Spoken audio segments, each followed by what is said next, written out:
वह आराम से 8 बजे सोकर उठती, चाय पीती, फिर नहा धोकर सज धज कर बैठ जाती। लोगों से चहक चहक कर बातें करती, क्योंकि मायका बगल में होने के कारण उसे माता पिता से दूर होने का एहसास ही नहीं हुआ। 11-12 बजे अपने कमरे में चली जाती और घंटों सोती रहती। केवल खाने व चाय के लिए निकलती। सुबह शाम उसके भतीजे भतीजी डिब्बा लिए हाजिर रहते। मम्मी ने दिया है, बुआ को बहुत पसंद है। बार बार नाम लेकर पुकारने पर भी ऋषभ ने जवाब नहीं दिया। चाय ठंडी हुई जा रही थी, इसलिए विवश होकर मैं ही ऊपर पहुंच गई, जहां रिया अपनी छत पर खड़ी उससे बतिया रही थी। उनके प्रेम भरे गुटुरगू में मेरे तीक्ष्ण स्वर, चाय पीनी है, ने विघ्न डाल दिया। रिया वहां से टली नहीं, मुस्कुरा कर बोली, नमस्ते आंटी जी। मैंने अभिवादन का जवाब दिया और पैर पटकती नीचे उतर आई। बेशरम कहीं की, माँ के सामने ही उसके बेटे से प्रेम की पींगे बढ़ा रही है। कोई लिहाज संकोच है ही नहीं। माँ, कहाँ है मेरी चाय? नीचे आकर ऋषभ ने पूछा। देख ऋषभ, अब तू बच्चा नहीं है, एक जिम्मेदार बैंक ऑफिसर है। छत के उस कोने में खड़े तुम दोनों क्या खुसर फुसर करते रहते हो? बचपन में साथ खेलते थे, मैंने ध्यान नहीं दिया। बड़े हुए तो एक ही कॉलेज में थे, सो मैं चुप रही, लेकिन अब क्या? माँ, हमने बचपन से लेकर अब तक एक लंबा समय साथ में बिताया है। अब तो हमें एक दूसरे से बात करने की आदत हो गई है। तुम व्यर्थ ही चिंता करती हो। हमारे बीच ऐसा कुछ भी तो नहीं है। हम सिर्फ बात ही तो करते हैं। बात बढ़ते समय नहीं लगता। मेरी भ्रिकुटी में बल पड़ रहे थे। अपने योग्य सुंदर बेटे की पड़ोस की साधारण सी रिया से नज़दीकियां मुझसे बर्दाश्त नहीं हो रही थी। ऋषभ के कुछ भी तो नहीं कहने पर भी मुझे विश्वास नहीं हुआ। रिया के बदले रुख पर मैं हैरान परेशान रहती। आजकल आए दिन कभी पकौड़े की प्लेट तो कभी अचार की शीशी लिए हाजिर हो जाती थी। ऐसे ही एक दिन वह घर पर आ धमकी। उसे देख मैंने कहा, सूट तो बड़ा सुंदर है, इसे दिखाने आई थी या पकौड़े देने? कुछ भी समझिए आंटी जी, वैसे कैसी लग रही हूँ? ठीक है, मुझे कहना पड़ा। उसे देखकर ही मैं शंकाग्रस्त हो जाती। बचपन में दिन रात साथ खेलते बच्चों को युवावस्था में अलग कर देना मुश्किल होता है। हम 3 बहनों की संतानों में ऋषभ अकलौता था। पति के खानदान में भी वह सबसे बड़ा और लाड प्यार से पला था। उसकी शादी को लेकर हम सबने बड़े सपने संजोए थे, किंतु हमारे सारे अरमानों पर पानी फिर गया। जल्दी ही ऋषभ ने रिया से विवाह की घोषणा करके हम सबको गहरा आघात दिया।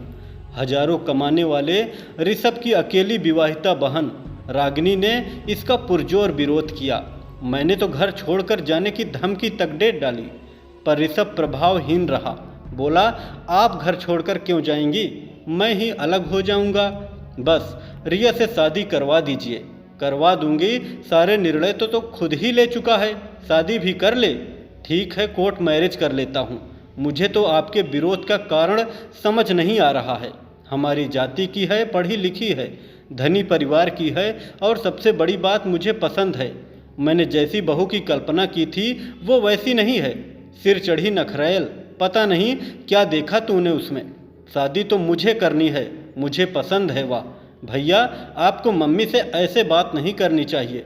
तू चुप रह मम्मी की चमची, अभी 2 दिन में संदीप के पास चली जाएगी।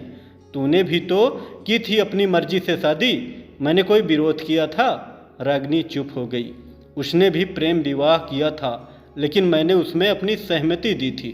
मैं कुछ बोलती उससे पहले ऋषभ के पापा बोले, ऋषभ की शादी रिया के साथ ही होगी। जवान लड़का घर से चला जाए, यही चाहते हो क्या तुम लोग? यह सब मैं नहीं होने दूंगा। अब कोई एक शब्द नहीं बोलेगा। शादी की तैयारियां करो। उसके बाद सबने चुप्पी साध ली। शादी बारात तक मैं बिल्कुल शांत रही। मुंह दिखाई में 5 तोले का हार दिया, लेकिन यह देखकर मेरा मुंह उतर गया कि रिया के माता पिता ने दान दहेज काफ़ी कम दिया था। हालांकि बारातियों का स्वागत बढ़िया था। रिया की व्यक्तिगत सभी चीज़ें अच्छी क्वालिटी की थी, पर हर पारंपरिक सास जैसे घर के अन्य सदस्यों व वर के लिए कीमती गिफ्ट व नकद की अपेक्षा करती है। मैं भी कुछ उसी तरह की अपेक्षाएं पाले बैठी थी। पर ऋषभ के पिता का सख्त निर्देश था कि मुंह खोलकर कोई मांग नहीं की जाएगी। बहरहाल रिया बहू बनकर हमारे घर आ गई। जब तक घर रिश्तेदारों से भरा था मैंने उसे आराम करने दिया। वह आराम से 8 बजे सोकर उठती, चाय पीती, फिर नहा धोकर सज धज कर बैठ जाती। लोगों से चहक चहक कर बातें करती, क्योंकि मायका बगल में होने के कारण उसे माता पिता से दूर होने का एहसास ही नहीं हुआ। 11-12 बजे अपने कमरे में चली जाती और घंटों सोती रहती। केवल खाने व चाय के लिए बाहर निकलती। सुबह शाम उसके भतीजे भतीजी डिब्बा लिए हाजिर रहते। मम्मी ने दिया है, बुआ को बहुत पसंद है। दादी ने फूफा जी के लिए भेजा है। उन डिब्बों के स्वादिष्ट व्यंजनों से मुझे परहेज ना था, लेकिन फूफा बुआ मात्र की भावना चुप जाती। जिस दिन ऋषभ रिया नैनीताल जा रहे थे, रिया ने आकर मुझसे कहा था, आप परेशान मत होइएगा, मेरी मम्मी ने रास्ते के लिए खाना बना दिया है। वे दोनों हनीमून रवाना हो गए। रिश्तेदार भी जा चुके थे। रागिनी ने जाने से पहले मुझसे कहा, वहाँ से लौट कर आएँ तो भाभी से खाना बनवाना शुरू कर दीजिए, वरना ज़िंदगी भर आप उसे बिठा कर खिलाती रहेंगी। हाँ और क्या, उसे तो करना ही है। मैंने कह तो दिया, लेकिन मन ही मन असमंजस में थी। कुछ दिनों बाद ऋषभ रिया लौट कर आए। काफ़ी गिफ्ट्स, मेवे, मिठाइयाँ लेकर आए थे। रिया शाम को ही मायके जाकर काफ़ी कुछ दे आई। अब तुम दोनों आराम करो। ऋषभ, कल तुम्हें बैंक जाना है। रिया, कल का नाश्ता तुम्हें बनाना है, इंतजाम मैं कर दूंगी। मैंने कहा। रिया ने सिर तो हिला दिया, लेकिन आशंकित थी। दूसरे दिन नाइटी उतारकर सूट पहनने और ब्रश करने में ही उसने अच्छा खासा समय लगा दिया। फिर जिस मंथर गति से वह पराठा सेकने लगी, लगा कि आज ऋषभ ऑफिस ही नहीं जा पाएगा। हार कर मुझे ही सब्जी छौंकनी पड़ी। रसोई में काम करते हुए मैं उसे फुर्ती से काम करने की सलाह देती रही, जिसे वह अनमने भाव से सुनती रही। अगले दिन उसे फ्राइड राइस और पनीर बनाना था। सारी तैयारियां करके मैंने उसे आवाज़ दी तो पाया कि वह घर में कहीं है ही नहीं। अचानक सीढ़ियों पर उसके पदचाप ने मुझे सतर्क किया। वह हाथ में एक बड़ा डिब्बा लिए उतर रही थी। मम्मी जी, मेरी मम्मी ने आलू दम और पूरियां भेजी है। सुबह का नाश्ता हो जाएगा, तुम दोनों का तो हो जाएगा, पर हमारा नहीं। कब तक कुछ सीखने की जगह डिब्बा लाती रहोगी? अब छोड़ो यह सब। लेकिन रिया ने मेरी एक ना सुनी। छत पर उसका मायके वालों से लेन देन चलता रहा। कभी कभी तो वह कचौड़ी, हलवा, पोहा और डिब्बा लिए अपने कमरे में चली जाती और खा पीकर छत से डिब्बा पुनः देने के लिए अनुरोध के साथ लौटा दिया जाता। उसका पेट भरा रहता तो खाना बनाने में उसकी दिलचस्पी कम रहती। मुझे गुस्सा आता, लेकिन कुछ कह ना पाती। ऋषभ की सह जो मिल रही थी उसे। नई नवेली अर्धांगिनी के 100 खून माफ़ होते हैं, लेकिन असली गलती रिया की माँ कर रही थी। सो एक दिन बिना पूर्व सूचना के मैं उनके घर पहुंच गई। मेरी गंभीर मुख मुद्रा से वे तनिक विचलित दिखी। खूब आव भगत हुई। उसी दौरान मैंने कहा, आपने रिया को काम काज नहीं सिखाया। कोई बात नहीं, लेकिन छतों से डिब्बा देने लड़की को केवल मैं और मेरा पति का पाठ पढ़ाना, क्या यह उचित है? अरे बच्ची है, जो कुछ उसे पसंद है घर में बनता है तो दे देती हूँ। धीरे धीरे सब सीख जाएगी। धीरे धीरे उसमें अलगाव की प्रवृत्ति आ जाएगी। वह आप पर निर्भर हो जाएगी और कभी अपने घर के प्रति समर्पित ना होगी। आप बहुत आगे की सोच रही हैं। एक माँ की तरह सोचें तो आपको लगेगा कि कुछ भी गलत नहीं हो रहा है। रिया की माँ अपनी बात पर अड़ी रही। मैंने गहरी सांस ली और जाने के लिए उठ खड़ी हुई। बाहर तक मुझे रिया की भाभी छोड़ने आई। उसने कहा, आप चिंता ना कीजिए, वह घर की छोटी है, इसलिए दायित्व भाव नहीं है, लेकिन शादी के बाद यह भाव हर स्त्री में जरूरी है, वरना वह उस परिवार से जुड़ नहीं पाएगी। मैं उसे समझाऊंगी। मैं घर वापस आ गई। रिया ने इधर एक नई रट लगा रखी थी कि वह नौकरी करना चाह रही है। घर से सहमति मिलने पर उसने एक स्कूल में नौकरी कर ली। अब वह भी ऋषभ के साथ टिफिन लेकर निकल जाती। दोपहर में बना बनाया मेरे द्वारा परोसा खाना खाकर सो जाती। शाम की चाय मैं ही बनाती। चाय पीकर वह खाने के लिए पूछती तो ज़रूर, पर बस रोटियां बनाकर चलती बनती। कभी कभी सब्जी, चटनी या रायता आदि बनाती। इसके बाद सब मुझे ही समझाते, अरे जैसा बना है खा लो, सब पेट में ही तो जाएगा।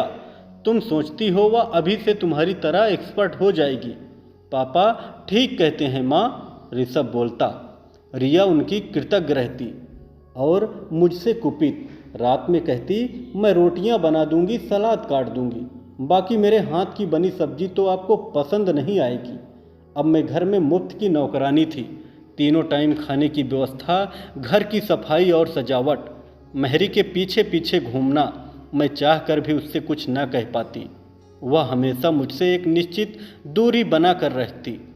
घर में एक और औरत के आ जाने से मेरी अपेक्षा बनी रहती कि रिया मेरी कुछ मदद करे। इसके लिए विरोध स्वरूप कभी सिर दर्द तो कभी कमर दर्द का बहाना बनाकर पड़ी रही कि रिया कुछ करे, लेकिन इसका विपरीत प्रभाव पड़ा। उसके घर से सुबह शाम टिफ़िन आने लगे। वह टिफ़िन लेकर स्कूल जाती, वहाँ से लौटकर सीधे मायके जाती, खा पी कर लौटती। कभी कभी स्कूल में काम ज़्यादा होने पर मायके में ही रुक जाती। अब घर में एक अलग ही सुगबुगाहट शुरू हो गई थी कि रिया ऋषभ के साथ अलग रहने की योजना बनाने लगी है, कहीं और जहाँ से ऋषभ का बैंक पास पड़ता हो। मैं यह सब बातें सुनकर सन्न रह गई। ऋषभ से पूछा तो उसने इसे हल्के में लिया। मम्मी, मैं रिया की योजना अनुसार तो नहीं चलूँगा। हाँ, उसके पापा का फ्लैट है तो 2-4 दिन जाकर रह सकते हैं। ऋषभ से बात करके कुछ तसल्ली हुई। छत पर कपड़े सुखाते रिया की भाभी से बात हुई। वह चुपचाप ननद की योजनाओं को सुनती रही। लगा जैसे किसी अलग ही सोच में गुम है। रिया की मेरे प्रति बेरुखी से मैं आहत थी। मैं भी आदर्श सास बनने में असमर्थ थी, सो उससे कुछ कहना भी मैंने छोड़ दिया। लेकिन इधर कुछ दिनों से मुझे रिया खोई खोई सी लगती। उसका चहकना, उछलना कूदना, उधम मचाना सब बंद हो गया था। कुछ सोचती रहती। उसने छत के चक्कर लगाना और टिफ़िन लाने का क्रम भी रोक दिया था। सुबह उठकर चाय खाना सबके लिए बनाती, अपना टिफ़िन लेकर मुंह लटकाए चली जाती। लौटने पर मायके ना जाकर सीधे घर आती। दोपहर का दाल चावल बनाने में मदद करती, परोसती बटोरती, शाम को जल्दी सोकर उठ जाती। घर व्यवस्थित करती। मैं चाय बनाती तो उदास चेहरा लिए बगल में खड़ी रहती। चाय पीकर स्कूल का काम करती। रात का खाना बनाते जाती तो तुरंत किचन में पहुंच जाती। आप आराम करें, मैं खाना बना लूँगी, जैसे तुम्हारी इच्छा। मैं उल्टे पांव लौट आती। वह मसाला पीसती, भरसक स्वादिष्ट बनाने का प्रयास करती, पतली रोटियां सेकती, कोई मीठा जरूर बनाती। इस दौरान बराबर मेरा मुंह ताकती रहती कि मेरी प्रतिक्रिया क्या है। मैं उससे सकारात्मक परिवर्तन से आश्चर्यचकित थी। कहती, रिया आज की सब्जी अच्छी बनी है, तो वह खुश हो जाती। थैंक यू मम्मी जी। मेरी उत्सुकता बढ़ गई। एक दिन मैंने रिया के स्कूल जाने पर ऋषभ को पकड़ा। मामला क्या है ऋषभ? जिस लड़की को मैं समझा समझा कर थक गई, उसमें अचानक इतना परिवर्तन कैसे आ गया? माँ, उसकी कुछ फैमिली प्रॉब्लम है।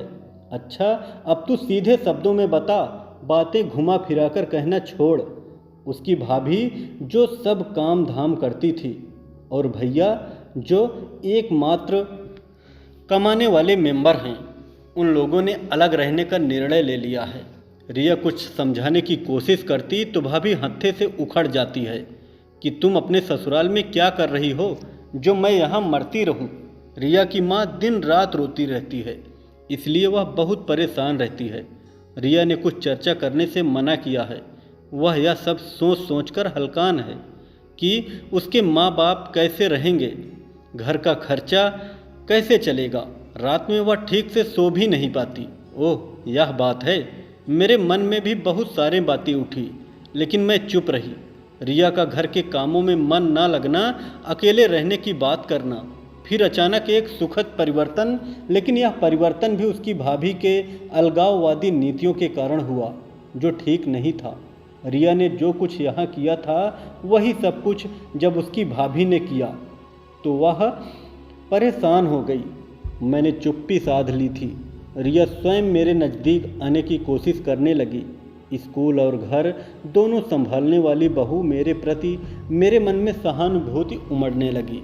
मैं उससे बोलने बतियाने लगी।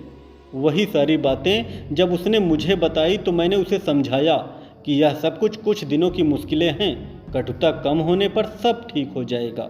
नहीं मम्मी जी, भाभी मेरे बूढ़े माँ बाप को छोड़कर जाने में लगी हैं। भैया की सैलरी से ही तो घर चलता है। भाभी मुझे अपने दोनों बच्चों बंटी नेहा जैसा मानती थी, इसलिए तो मैं भी मायके से जुड़ी थी। अब ना जाने क्यों उनमें ऐसा परिवर्तन आ गया है। मुझे भी आप सबसे ना निभा पाने का ताना देती रहती हैं। मैंने उसे दिलासा देने के लिए कंधे पर हाथ रखा तो वह मुझसे लिपट गई। मेरा मन भीग गया, लगा रागनी मेरे गले लगकर खड़ी है। मम्मी जी, मैंने भी घर आप सबके प्रति अपने कर्तव्यों का निर्वाह नहीं किया। यह नहीं सोच पाई कि मैं जो अपनी भाभी के से अपेक्षा कर रही हूँ, वैसी ही आशा आप सब भी मुझसे करते होंगे। जीवन का केवल एक पक्ष देखा था मैंने, लेकिन अब मैं सब कुछ समझने लगी हूँ। मैंने उसे सांत्वना दिया। आगे संक्षेप में यह कि अब मैं पति पुत्र बहू के साथ सा आनंद जीवन व्यतीत कर रही थी। एक आध महीने बाद सुना कि रिया मायके में भी सब कुछ ठीक हो गया है। रिया की भाभी ने अलग होने की रट छोड़ दी है और सास के साथ मेल मिलाप पूर्वक रहने लगी हैं। उसका बार बार रूप बदलना मुझे आश्चर्यजनक लगा, लेकिन एक दिन छत पर सूखे कपड़े समेटते बगल की छत पर रिया की भाभी खड़ी दिखी। उसने पूछा, आंटी जी घर में सब ठीक है ना? हाँ, अच्छा चल रहा है। तुम बताओ, तुम्हारे परिवार में सब कुशल मंगल है ना? यहाँ तो हमेशा ही कुशल मंगल था, लेकिन मैंने तो सुना था कि उसने होठों पर उंगली रखकर चुप रहने का इशारा करते हुए पास बुलाया और बोली, हमारे परिवार में कुछ भी गड़बड़ नहीं था। वह तो मैंने और मेरी सास ने मिलकर गृह कला का नाटक किया था ताकि रिया को अपने दायित्वों का एहसास हो। मेरी आंखें बड़ी बड़ी हो गई। स्वयं को संभाल कर मैंने दबे स्वर में कहा, बेटी किस प्रकार तुम्हें धन्यवाद दूं, समझ में नहीं आ रहा है। तुमने मेरे घर की खुशी के लिए स्वयं को बुरी साबित करने का प्रयास किया। कोई बात नहीं आंटी, मेरे सास ससुर तो सब जानते हैं। अभी रिया को कुछ नहीं पता चलना चाहिए, बाद में जानने पर कुछ ना होगा। तुम ठीक कह रही हो, उसे कानों कान खबर नहीं होने दूंगी। और हम दोनों नीचे उतर गए। मैं कृतज्ञ थी। जिंदगी की गाड़ी हंसी खुशी गम मुसीबत के लिए चलती रही। उसमें ठहराव नहीं आता, किंतु संतोष व कृतज्ञता के भाव तब उत्पन्न होते हैं जब कोई शख्स निस्वार्थ भाव से दूसरों की मुश्किलें आसान करता है और गाड़ी पटरियों पर सरपट दौड़ने लगती है। कहानी कैसी लगी कमेंट में ज़रूर बताएं। कहानी अच्छी लगे तो कृपया चैनल को ज़रूर सब्सक्राइब करें व वीडियो को लाइक करें। हम आपके लिए ऐसी नई नई कहानियाँ लाते रहेंगे।